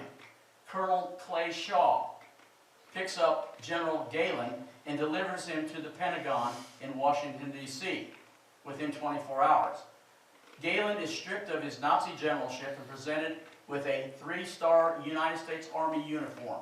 He repays Hitler's loan of $250 million to John J. McCloy at Chase Bank in New York City, owned by the Rockefeller family. In 1963, Clay Shaw is CIA. Shaw was babysitting Lee Harvey Oswald in New Orleans. By 1967, New Orleans District Attorney Jim Garrison charges Clay Shaw in a conspiracy to commit first-degree murder of President John F. Kennedy in Dallas, Texas. It is the premise of Oliver Stone's blockbuster movie, JFK, 1991. Allied victory in Europe. All World War II covert and clandestine intelligence, including OSS, ONI, Pentagon, and Nazi intelligence, is protected and concealed by Bill Donovan and Allen Dulles. They are the guardians of the Bank of Secrets. General Patton discovers gold. Nazi gold, Black Eagle gold bullion. Black Eagle Trust, Nazi gold. General George S. Patton Jr. discovers $250 million of Black Eagle Nazi gold, just the tip of the iceberg, in a cave in the Bavarian Alps, and orders the Army's Criminals Investigation Division to collect it for the Allies. He answers directly to the personnel at SHAEF, Supreme Headquarters Allied Expeditionary Force, governed by General Eisenhower, General Lemnitzer, General Donovan, Allen Dulles of the OSS. And then you have what is known as Operation Safe Haven, 100 tons of Nazi gold bullion. Operation Safe Haven was an Anglo-American program created in December of 1944 to locate German assets in the neutral powers and to steer them into safe havens, generally British or American humanitarian organizations after World War II. God, if you believe that stuff, then you're reading right directly out of American history books at the high school level. You got to get deeper than this. This is false. Now, a lot of it will go there, but not all of it, guys. The overall objective of the operation was to dissolve Nazi wealth in order to render any possible post-war resurgence, a so-called Fourth Reich, controllable, and to make it impossible for Germany to start another war. General Patton accidentally found some of this Nazi gold. General Patton has an accident. On December 9, 1945, General George S. Patton Jr. was traveling in a small motorcade. Wow. His staff car makes 2 back-to-back turns. Sound familiar? 90-degree turns. And he is severely injured in an intentional collision when a 2.5-ton GMC Army truck which has been parked facing the general's car, roared into action and violently collided with general's staff car. General George Patton assassinated. The death of George Patton in December 1945 is one of the enduring mysteries of the war era. Although he had suffered serious injuries in the car crash in Mannheim, he was thought to be recovering and was on the verge of flying home. But after a decade-long of investigation, military historian Robert Wilcox claims that OSS head General Wild Bill Donovan ordered a highly decorated OSS marksman, Douglas Bazada, to remove Patton. His book, Target Patton, contains interviews with Bazada, who died in 1999, and extracts from his diaries detailing how he staged the car crash by getting a troop truck to plow into Patton's Cadillac and then shot the general with a low-velocity projectile, which broke his neck while the fellow passengers escaped without a scratch. Operation Safe Haven. So what happened to the $9 trillion of captured Nazi gold, Black Eagle gold? What happened to it? Did it just disappear into thin air? World Commerce Corporation was brought right through the front door of the Supreme Headquarters Allied Command personnel in Europe, right under General Eisenhower. Permission was granted by the military intelligence, the OSS, British intelligence, later the CIA, and then right through NATO. The World Commerce Corporation, or the WCC, was incorporated in Panama in August 13, 1945. Governing the board of incorporation were these directors: William Donovan, OSS; Alan Dulles, OSS; William Stevenson, British intelligence, MI6; and Charles Hambro, British intelligence, MI6. All legal lawyers and bankers. The World Commerce Corporation. They came in and confiscated all of the German gold. CIA and British intelligence. An enormous amount of Nazi gold was stolen from multiple countries and its people during World War II. It was moved after the war into the World Commerce Corporation through the Deutsche Bank, who then turned around and offered to lend some of these smidgens to the countries they had helped tear up in the first place after World War II. Jesus, does that sound like some of our corporations here? Yeah, I'll tell you what we'll do. At this interest rate, it's all above board, guys. The Nazi money flowed in great circle out of the Third Reich through the Vatican to Argentina and back to the democratic West Germany through the World Commerce Corporation. The source of the miraculous West German economic revival in the 1950s was the same money that had been stolen in the 1940s. The vehicle used to legally transport this gold was the World Commerce Corporation. The establishment of the Galen Organization. The Galen Organization, or the Galen Org, was an intelligence agency established in June of 1946. By shape, the Supreme Headquarters Allied Command personnel in Europe under General Eisenhower. The United States military intelligence and OSS controlled a specific zone in Germany, which consisted of former members of the 12th Department of the German Army General Staff, Foreign Armies East. It carries the name of surrendered Wehrmacht Major General Reinhard Gehlen, head of the Nazi German Foreign Military Intelligence, Abwehr, in the Eastern Front during World War II. After World War II, Reinhard Gehlen, the Gehlen Org, operated under the protection of the United States Army G2 intelligence and established a close association with the OSS and later the CIA, turned increasingly toward political, economic, and technical espionage against the entire Eastern Bloc, and the moniker Polak became synonymous with Secret Service intrigues. NATO was going to control all this. Polak is a metonym for the BND, which is German intelligence, now run by Reinhard Gehlen, put back in as a United States general, okay, who was a Nazi general before, okay, and Polak is just like Langley is to the CIA. The org was for many years the only eyes and ears of the CIA on the ground in the Soviet bloc nations during the Cold War. The CIA and NATO kept close tabs on the Galen org. The org supplied the manpower while the CIA and NATO supplied the materials needed for clandestine operations, sabotage and assassinations. This is out of NATO, it's in Europe, okay, including funding, cars, and airplanes. Every German POW returning from the Soviet captivity to West Germany between 1947 and 1955 was interviewed by the org agents. These returnees were forced to work in Soviet industries and construction, and who were willing to participate replaced an incomparable source of information, a post-war up-to-date picture of the Soviet Union as it evolved. BND is the successor to the Galen organization. The most central figure in its history was Reinhard Galen. The BND is Germany's only overseas intelligence service. It gathers both military and civil intelligence for NATO. The establishment of NATO. It is important that you understand this. We gloss over it in American history in high school. Dwight David Eisenhower, Lyman Lemnitzer, Allen W. Dulles. Ending World War II, 1949, Supreme Headquarters Allied Command personnel in Europe. The formation and foundation of NATO. Stay behind paramilitary organizations. After World War II, Winston Churchill and General Eisenhower decided to create stay behind paramilitary organizations. Out of all of the resistance forces, the underground, in Europe during World War II, with the official aim of countering a possible Soviet invasion.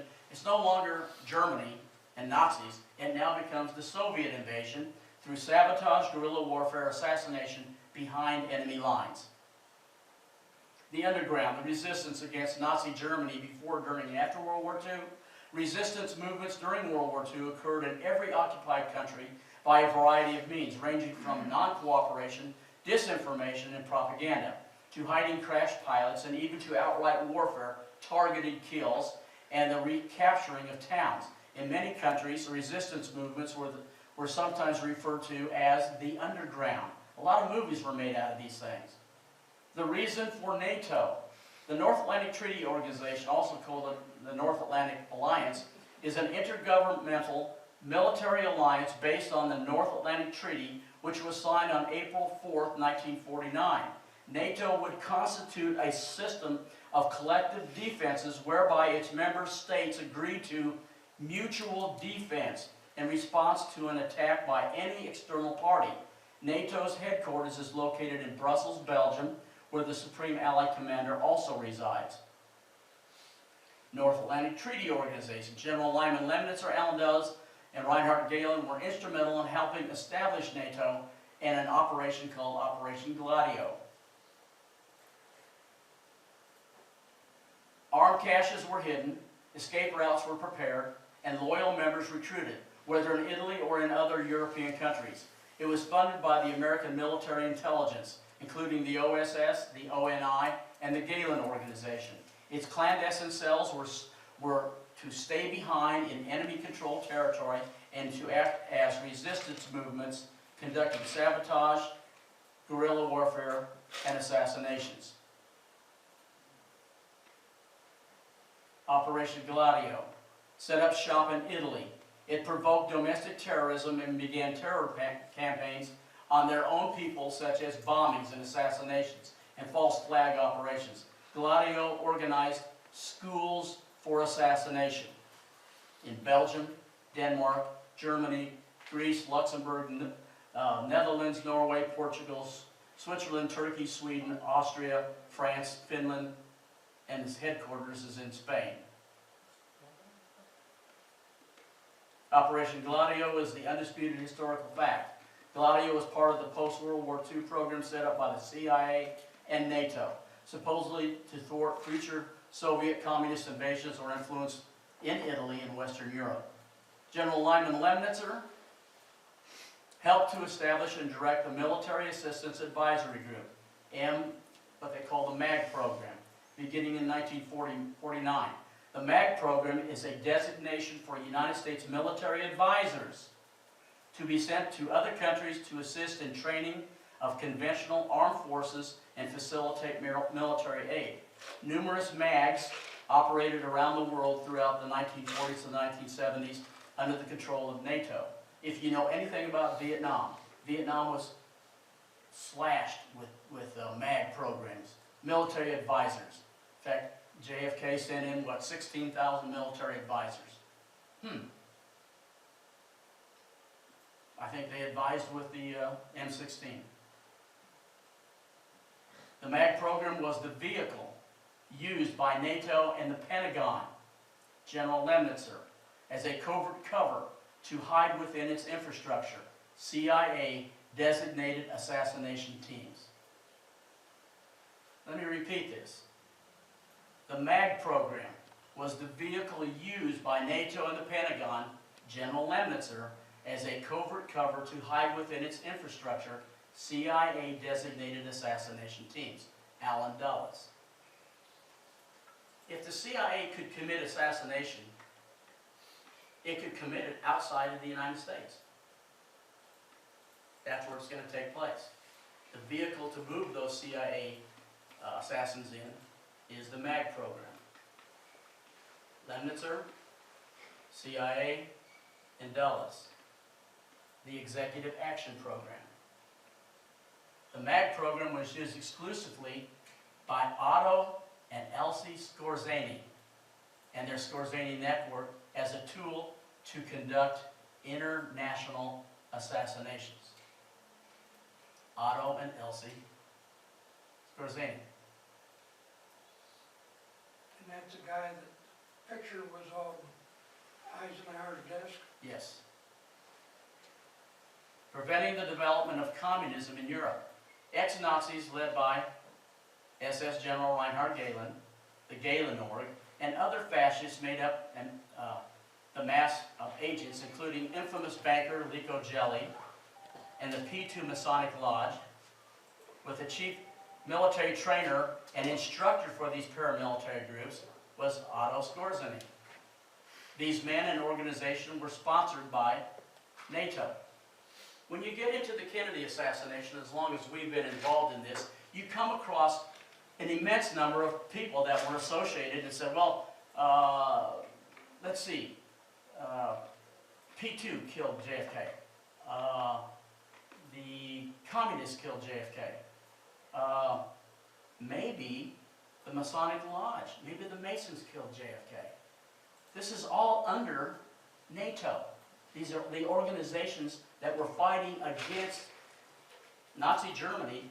We brought under the umbrella of what is known as NATO, and now legally use that as the CIA will go in and kill people for whatever reason they want. Okay? But supposedly the CIA can't kill people in the United States. Under the control of NATO.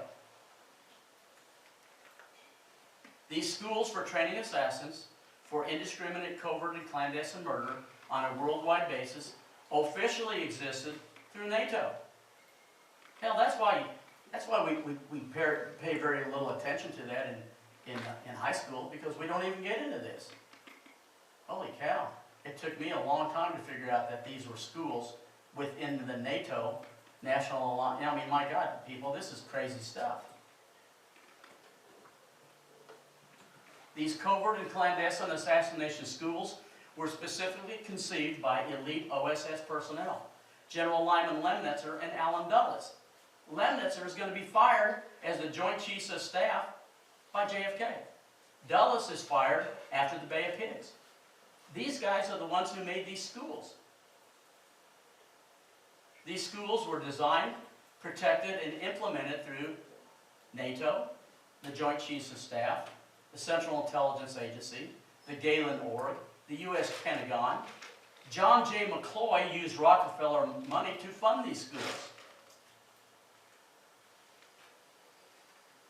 The principal director and instructor for these covert assassination schools is Otto Skorzeny. Who is Otto Skorzeny?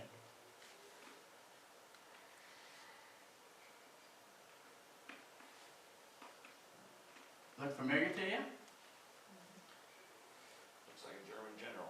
Otto Skorzeny is Hitler's #1 commando. Nazi Special Forces, 1941-1945, World War II. The World War II activities of former SS commando Otto Skorzeny was uncovered by Major Ralph Gaines from Skorzeny's personal papers in 2012. British and American Allied intelligence forces knew him as the most dangerous man in Hitler's commando forces. Skorzeny planned and led numerous daring missions for the Nazis during World War II. In 1943, Hitler himself decorated Skorzeny with the Knight's Cross of the Iron Cross in recognition of his leadership in Operation Ike, the rescue of German commandos of Italian fascist dictator Benito Mussolini, who had been imprisoned at a ski resort in the Apennine Mountains following a coup against his government. The actual Skorzeny papers are the personal correspondence and business records of Otto Skorzeny, the former head of Hitler's Special Forces. The papers were purchased in 2012 by Major Gaines through a public auction. They were not obtained on eBay. Major Gaines' original intent procuring the papers was to write a history of Otto Skorzeny post-World War II life, which was a great mystery to historians.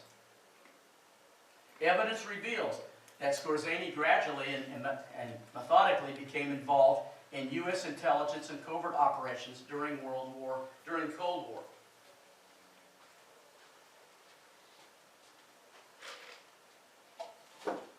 At the end of World War II, the Allied powers conducted war crimes and trials at Nuremberg and Dachau. Otto Skorzeny surrendered to the Allied powers May 20th, 1945. He was a prisoner of war and sat on the docket at Nuremberg and Dachau and awaited trial for war crimes at the end of World War II. Skorzeny was located at Camp King, the site on the outskirts of Oberrussel-Taunus in Germany. After World War II, the United States used it as an interrogation center and intelligence post. Otto Skorzeny was housed at Camp King at the end of World War II. Even as a POW, Camp King awaited as a war criminal. Skorzeny waited as a war criminal in 1947. Skorzeny was presented with false identification by the United States Army ICD, Information Control Division, at SHAPE, controlled by Eisenhower. He was given these two names, Rolf Steiner Hart and Rolf Steinbauer, authorized by Alan Dulles, William Donovan, and a guy by the name of Frank Lindsay. Lindsay vetted Skorzeny for the OSS and CIA.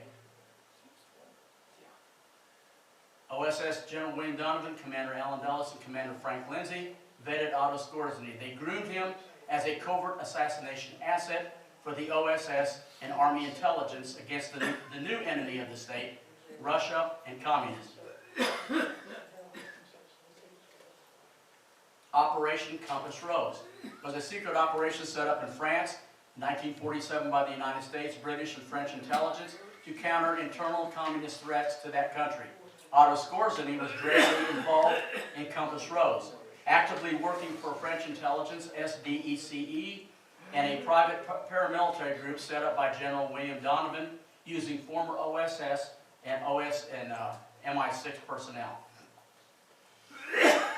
Please remember, Otto Skorzeny was a POW at Camp King, awaiting trial as a war criminal in 1947. It was this secret private paramilitary group, Operation Compass Rose, designed and set into motion by General William Donovan to handle the handed to OSS Commander Alan Dulles and OSS General Lyman Lemnitzer, which became the Skorzeny Network.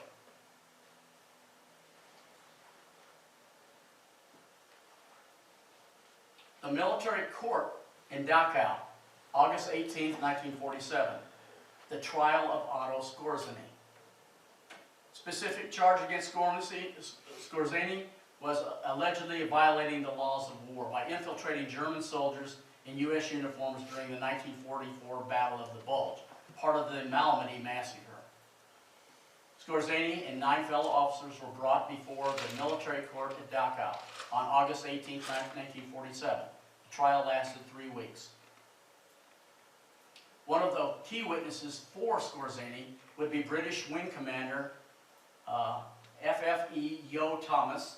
Commander Thomas was England's top MI6 agent and was known as the White Rabbit. His behind-the-lines actions are legendary, and it is noteworthy to mention that he was caught and tortured by the Gestapo. Nevertheless, he felt compelled to defend Skorzeny, whom he felt was a soldier gentleman. This belief ultimately led to an incredible event during the trial when Skorzeny was taking the stand in his defense. The scene is best described by author Joshua M. Green, who recounted the event in an article entitled "Gentlemen at War." Green relates Skorzeny approached the dock, and what happened next took his breath away. There was a witness there. In the witness chair sat Yo Thomas and a dozen other American and British officers. As Skorzeny approached, they rose from their seats, stood at attention, and saluted him in unison. Certainly these Allied officers felt Skorzeny was a most worthy opponent. That's probably why there is a picture sitting on Eisenhower's desk, because he loves commandos, and Skorzeny was the top commando. And now he's going to become one of us. On the final day of the trial, September 9, 1947, Yo Thomas testified that he had worn German uniforms behind enemy lines, just as Skorzeny was accused of doing. This admission by an Allied MI6 agent effectively shut down the case against Skorzeny. Additionally, Lieutenant Colonel McClure made a powerful closing statement, which was a tribute to Skorzeny's character. Honorable members of the court, if I had a combat unit under my command with men like these defendants, I would be proud of every one of them. In the end, the tribunal acquitted Skorzeny and the other defendants. Skorzeny was found not guilty, sent to Camp Darmstadt, and transferred back to Camp King for further instructions. Skorzeny and his Nazi adjutant, Karl Ravel, in the Allied POW camp Darmstadt in Germany. Assassination author John Judge identifies Otto Skorzeny in 1984. Skorzeny acquitted at Dachau for the Malmedy Massacre through the efforts of American attorney Robert Durst. Skorzeny set up Die Spinne, the Web, and the Odessa, the SS, the Spider, in order to place Nazi war criminals in strategic places around the world. For who? The United States of America. Well, I tell you, we are supporting the Jews at this time, fighting for them to get a new country, and what we're doing is supporting these Nazis because we're going to bring them over to create what? National Aeronautics and Space Administration? Hiding inside Germany were those who were never indicted for war crimes and were openly reemployed. These are new identities brought to these guys. Skorzeny, an American intelligence asset. Although Skorzeny would remain in custody pending other trials, he would mysteriously escape from captivity in 1948 from Darmstadt prison with the aid of men dressed in American uniforms. How appropriate.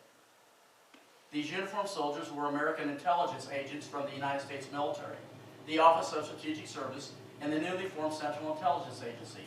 Their mission, to relocate to Madrid, Spain, Skorzeny, and he was awaiting further assignment. Skorzeny arrives in Spain. When Skorzeny arrived in Spain, it was a very intense point in the Cold War. The United States was engaged in a major regional conflict in Korea. France was involved in a war to hold on to her colonies in Indochina, and international communist threats abound across Europe. NATO was making top-secret preparations for conventional or nuclear war with the Russians while carrying out a secret war with them in the shadows.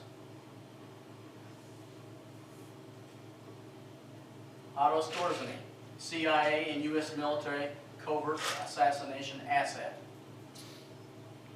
Carl Rattle escapes the U.S. confines of Camp King in July 1948 through the hands of the U.S. military, OSS, CIA intelligence, and is reunited with Skorzeny in Madrid, Spain. His right-hand man. Frank Lindsay. Okay? Otto Skorzeny and his wife, Elsie, were recruited by United States Army Intelligence and OSS as a covert CIA assassination assets. Husband and wife team. Have we had movies about husband and wife teams? Okay. Brad Pitt. Okay. Frank Lindsay was the OSS and CIA officer who investigated and managed Otto and Elsie Skorzeny as covert assassination assets in 1949. Skorzeny's paper confirms that the industrial office in Madrid, Spain, QJ stands for Spain, was the cover for Skorzeny's private intelligence network, which was supplying information and clandestine operational support, including assassination operations, to the Central Intelligence Agency and the United States military. The legitimate business of Skorzeny permitted him to act with complete separation from the United States government. These businesses were essentially a cutout. His business papers exposed the clandestine network and is key to open the door on the CIA's Executive Action Program and the identity of a person by the name of Q.J. Wynn. Elsie Skorzeny is the frontman and manager for the Skorzeny network. She does all of the business dealing. Why not put a woman in charge of that? Some of your best spies in the world are women. Besides, some of the best shooters in the world are women too. A key component in Skorzeny's private network was the ability to leverage his business connections for covert operations. This means any CIA role was without signature. Skorzeny's business network could provide logistics, safe houses, communications, transportation, and other important aspects needed for covert operations. Elsie and Otto Skorzeny kept meticulous records of his businesses and contracts, which were fronts for U.S., CIA, and NATO, and British intelligence, MI6. In the end, Skorzeny papers reveal that the Skorzeny network, an intriguing web of secret organization, business fronts, and people linked to the events culminating in the assassination of President John F. Kennedy. Skorzeny network. Worldwide black operations, covert operations, wet works, drug trafficking. The World Commerce Corporation. Wow. They not only stole the damn money from Germany, but his directors continued financing after the initial startup using Nazi money to run black operations through NATO. Operation Gladio and other operations all over the world against anyone who would oppose this corporate venture. Otto Skorzeny, a Nazi war criminal, was allowed to use this corporation as a front for his international covert assassination program. The Skorzeny papers indicate that Skorzeny's business network would emerge in full force nearly simultaneously with his arrival in Madrid, Spain. This would include World Commerce Corporation, run by former OSS operatives Frank Ryan and Ricardo Segre.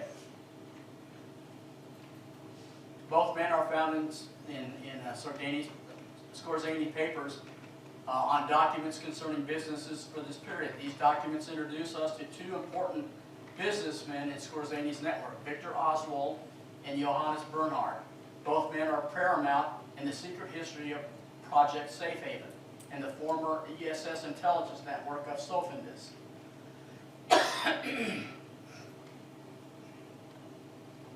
Sofindus, an acronym. Sofindus was a conglomerate of companies in Nazi Germany that existed in Spain during the Second World War, established in November 1938 by Nazi entrepreneur Johannes Bernhard. Skorzeny will use this company as a conduit for his covert intelligence work. These are the companies that Skorzeny used. Permindex International Trademark, World Commerce Corporation, Central Mondial Commercial out of Rome, Financial Industrial, which is Sofindus, Armco, Amco, Previews Incorporated. Armco, a company was founded in 1989, the American Rolling Mill Company in Middletown, Ohio, where it operated a production facility. In 1978, Armco Steel was renamed Armco Inc. It moved its headquarters to New Jersey in 1985. Scorzani used this company as a front for his covert operations. Amco, Jake Hammond, Jr. Started his career in Ranger, Texas in 1920. And as he goes through this, he's well associated with Texas Oil, Texas Mid-Continental Oil, Gas and Association, Mid-Continental Oil and Gas. During the World War II, he served as a member of the petroleum industry with the Council for National Defense. Jake Hammond was an intimate friend of Otto Scorzani and his secret society of friends, which were Scorzani's Jet Set, Dallas Jet Set, social circle in Madrid, Spain. Scorzani used this company as a front for his covert operations. The General American Oil Company of Texas, headquartered in Dallas, was, before 1983 acquisition by Phillips Petroleum, one of the largest independent oil companies in the nation, with worldwide operations and interests. Scorzani used this company as a front for his covert operations. Everett Lee DeGoyler was a prominent oilman, geophysicist, and philanthropist in Dallas. He was known as the founder of applied geophysics in the petroleum industry. Scorzani was directly connected to the DeGoyler-McNaughton petroleum industry and was instrumental in getting access to drilling rights in Spain for the Texas oil industry. Most of the Texas oil companies were controlled by some of the same lawyers and judges serving on the docket at Nuremberg and Dachau at the end of World War II. Scorzani knew who they were. Otto Scorzani worked directly with the Vice President of the DeGoyler-McNaughton petroleum industry, Colonel Jack Crichton, oil billionaire, hired by Nixon to run covert operations against Castro. Colonel Crichton was an OSS officer during World War II and was stationed in Europe. In November 1963, Colonel Crichton was in charge of the 488th Army Intelligence Unit in Dallas, Texas. Colonel Crichton had a direct channel to Otto Scorzani through General American Oil Company. John Jack Crichton, Vice President of Empire Trust Company of Dallas, Texas. Mr. Jack Crichton was Empire Bank's Oil and Natural Gas Department Director, represented Dallas, Texas. He was formerly Vice President and Director of DeGoyler and McNaughton Oil Company, the San Juan Oil Company, and senior partner in Bradley Crichton and Law Associates. Colonel Jack Crichton was the commanding officer in charge of the 488th Intelligence Unit for the Dallas Division of the Texas National Guard on November 22, 1963. Over 60% of the Dallas Police Department were members of the Texas National Guard. It's just business. The Scorzani papers correlate that key business associates of Scorzani, Victor Oswald, met with Thomas Eli Davis, a partner with Jack Ruby, in illicit gun trafficking only weeks before the Kennedy assassination. This means Jack Ruby was connected to the Scorzani network before the Kennedy assassination. Protected assets. The Scorzanis, Elsie, and Otto were protected assets of the OSS, military intelligence, the CIA, Joint Chiefs of Staff, NATO, and the United States Pentagon. United States Army Colonel James H. Critchfield was the CIA's chief in Munich and was the liaison officer in charge of the United States Army-controlled Galen Organization. Colonel Critchfield, the Galen Organization, were fully aware of operations relating to Scorzani and American intelligence. The Scorzani covert networks are linked to the United States CIA assassination capabilities, developed in 1949 and running the course of the Cold War. This CIA direct assassination activity was originally formed under the Office of Policy Coordination, which details are found in the declassified records House Senate Select Committee, including assassination. Scorzani amplified these assassination institutions by training and managing working directly with these covert operatives: Richard Helms, Reinhard Gehlen, William Harvey, Jean-René Suetre, Edward Lansdale, and Lucien Conan. Former Israeli Mossad officers have recently confirmed the use of Skorzany's covert operations in their country. He was a highly valuable, lethal, and hidden asset of the West through the Cold War. Now there's, here you have a Nazi helping out the Israelis. Holy cow. General C.D. Jackson. During World War II, Jackson served with the OSS from 1944 to 1945. He was Deputy Chief of the Psychological Warfare Division at SHAPE under General Eisenhower, and later for the CIA. After the war, C.D. Jackson became Managing Director of Time Life Incorporated. He then became publisher of Fortune magazine, served as president of Anti-Communist Free European Committee, was a speechwriter for Dwight David Eisenhower, was assigned to President Eisenhower's liaison between the newly created CIA and the Pentagon.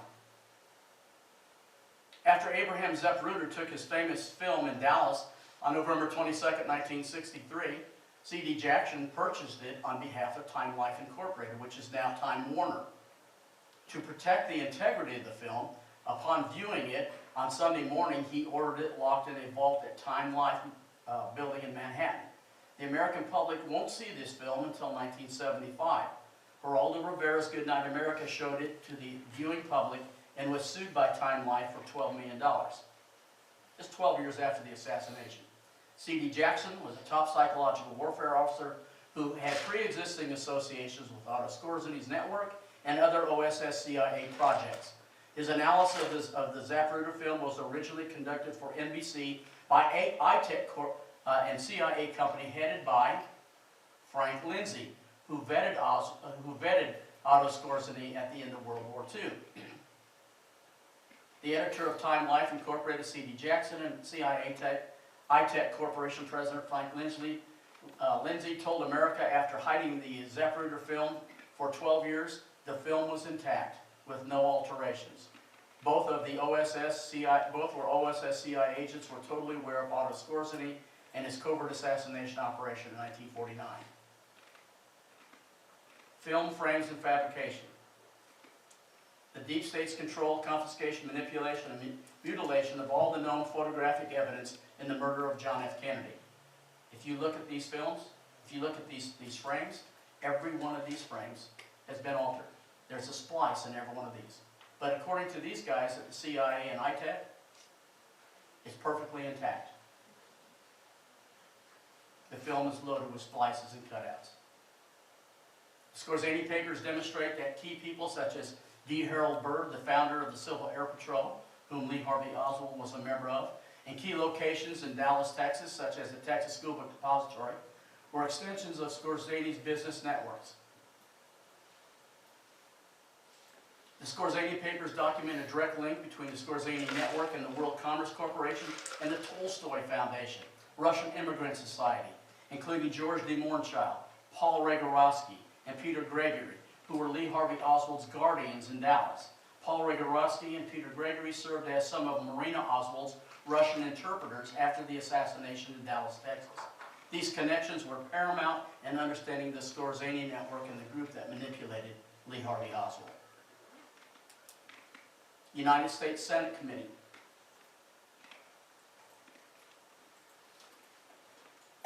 The Church Committee was the United States Senate Select Committee to study governmental operations with respect to intelligence activities. U.S. Senate Committee chaired by Idaho Senator Frank Church. Director of the CIA at that time, Richard Helms, testifies before the Church Committee.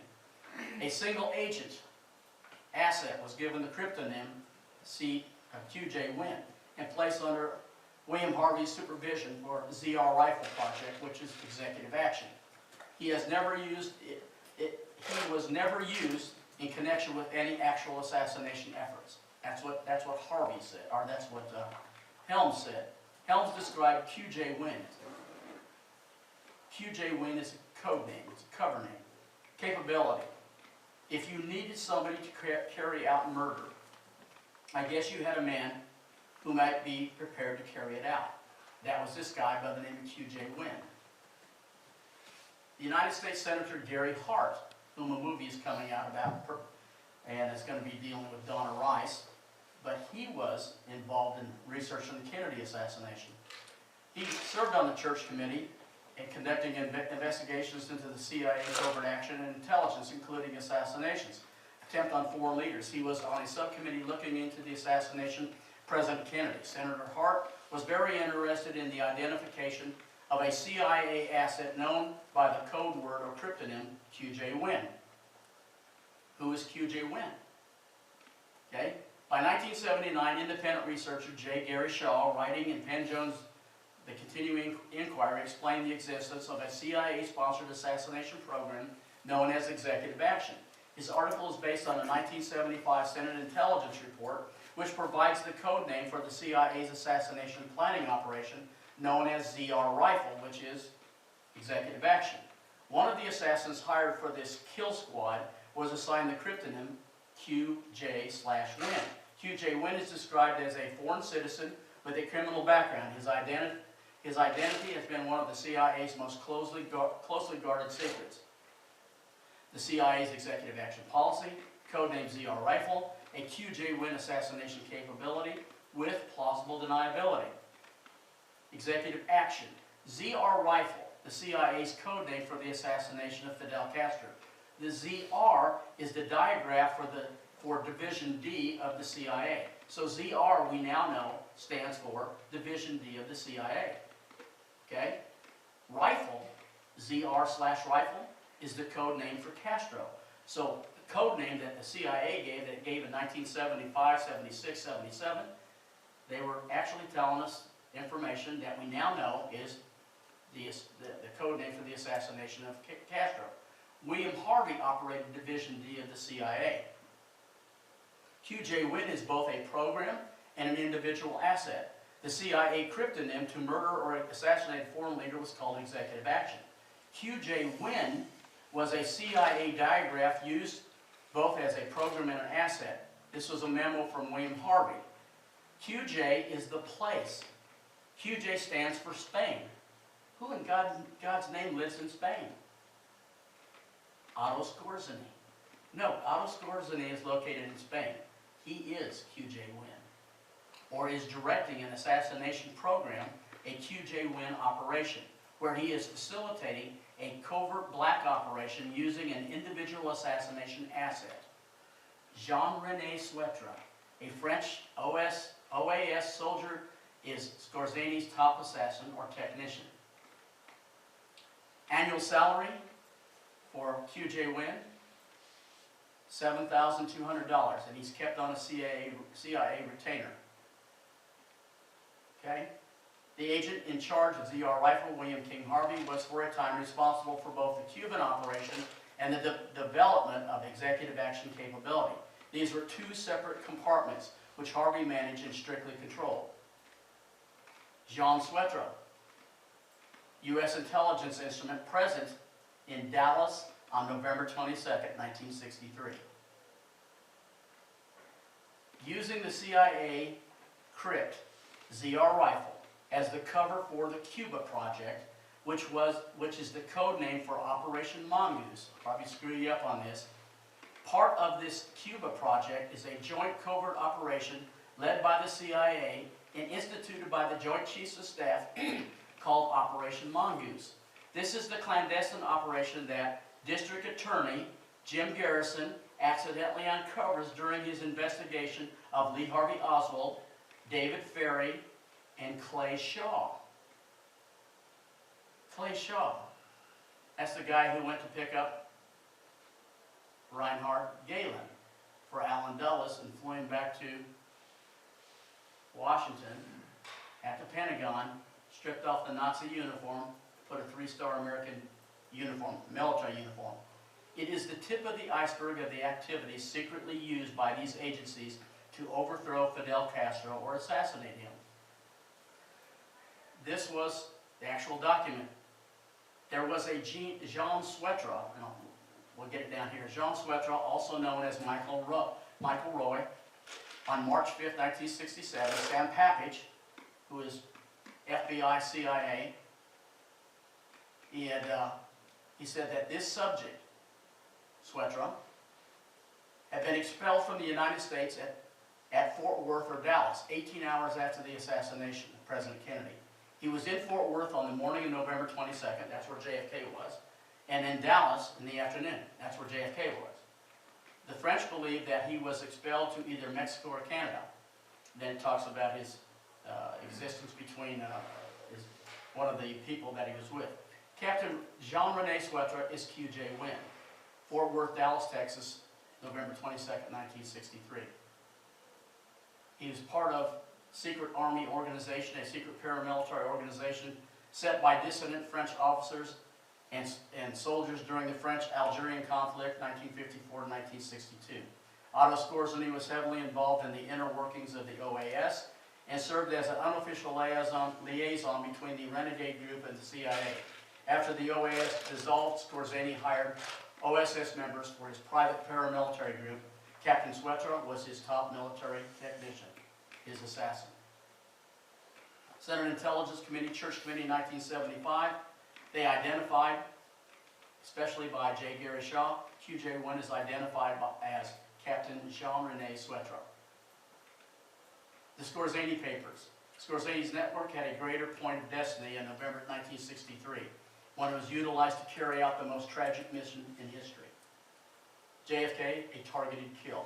The elimination of a national security threat, the Skorzeny Network, and the Executive Action Program by the Pentagon, CIA, and the Joint Chiefs of Staff. Jean Swetra, Captain Jean Swetra, and the implementation of the QJ Wynn prospect. Warren Commission members Alan Dulles and John J. McCloy were fully aware of the CIA's and the Pentagon's clandestine involvement in implementation of the assassination capability of Otto and Elsa Skorzeny since the 1950s. The Skorzeny Papers indicate that very few United States officials knew of Skorzeny's clandestine relationship with the United States or his private global intelligence and covert operations. Declassified FBI records, foreign correspondence implicate Otto Skorzeny in the Kennedy assassination.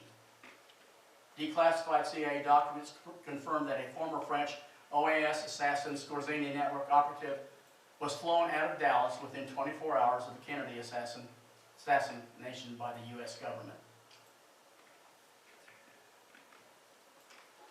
The Donovan's and Dulles Trust. These intelligence directors now possess the money, the Nazi gold, the power, the Pentagon, through NATO and the MAG program, to implement with legal authority, U.S. Congress, to control the United States and Europe. The Skorzeny network was just icing on the cake.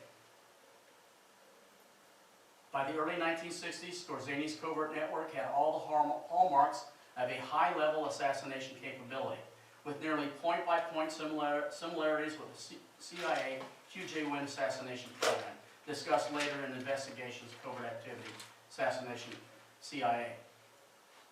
This is how Skorzeny used this. This is how he used this.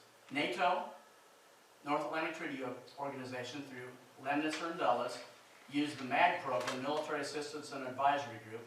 It was the vehicle to use this, conduct this capability, commissioned by the Joint Chiefs of Staff, Lyman Lemnitzer, who was the head of NATO, Supreme Allied Commander of Europe, executive action deployed by Bill Harvey, CIA, directed by Otto Skorzeny, QJ Wynn, implemented by John Swetra, QJ Wynn, protected and concealed by the 488th Military Intelligence Detachment in Dallas, Jack Crichton, and the Dallas Police Department.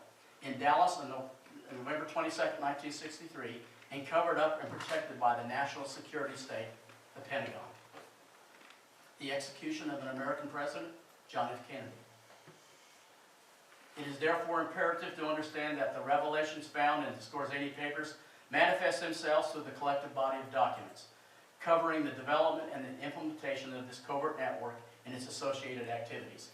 It's the weight of all the documents that provide a smoking gun revelation of the individuals and organizations linked to Otto Skorzeny, Jean-René Swetra, and the assassination of President John F. Kennedy. These individuals, military intelligence, OSS, CIA, knew and protected Otto and Elsie Skorzeny as covert assassination assets. Their connections and capabilities they brought to the American intelligence community after World War II. So if you want to blame somebody for this, Donovan, Eisenhower, Dulles, Lemnitzer, Lindsay, Galen, Frank Ryan, General Walter Bedell Smith that we didn't get into, James Angleton, Critchfield, Robert Murphy, C.D. Jackson, Richard Helms, and William Harvey. In the end, the very same high-placed group that initiated the decision to assassinate President Kennedy and the minders of the network that managed the execution later populated the Warren Commission. This resulted in the ultimate fox in the henhouse outcome and the greatest cover-up in the congressional investigations in American history. Thank you.